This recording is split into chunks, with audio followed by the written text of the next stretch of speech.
Fatë me Gjellilin e, po me ka Gjellani të dhe ka unë.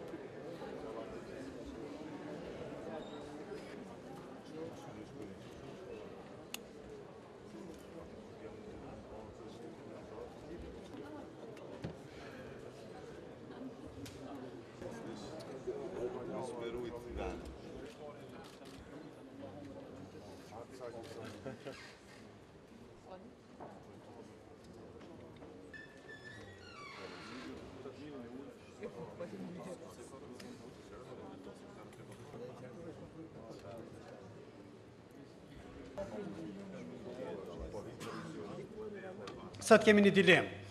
Dilema në legitimitetin demokratik dhe në legalitetin. Dhe më lejoni të them që në këtë drejtim, Partia Demokratike e Kosovës mendon që konflikti ose kontesti lind kur të dy palët mendojnë që kanë të drejtë.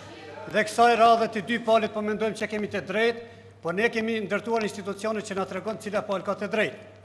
Paraprakisht po them që ne jemi për zgjidhje vjosa durim, pak të lutem. Paraprakisht po them që Partia Demokratike insiston ose kërkon nga partitë politike në kuvend që gjithmonë ta kemi një konsenzus për dërgimin e çështjes në gjykatë kushtetuese. Dhe ne do ta respektojmë cilin do veprim.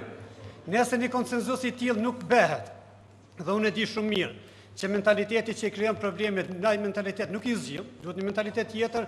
Atëherë mendoj qeveria e Kosovës për njoftoj publikisht do ta dërgoj sot çështjen në gjykatë kushtetuese dhe pastaj kjo çështje do të zgjidhet dhe ne do ta respektojmë plotni. Ju sapo si kryesuese dhe si deputete dhatë një betim që ta respektoni kushtetueshmërinë dhe ligjshmërinë në vend.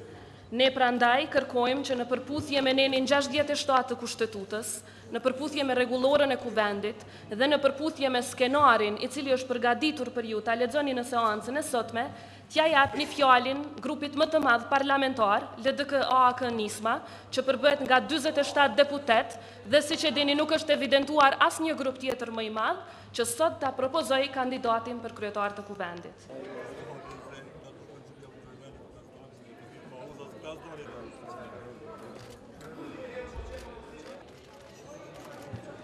Për shkak të problemit të krijuar dhe thjesht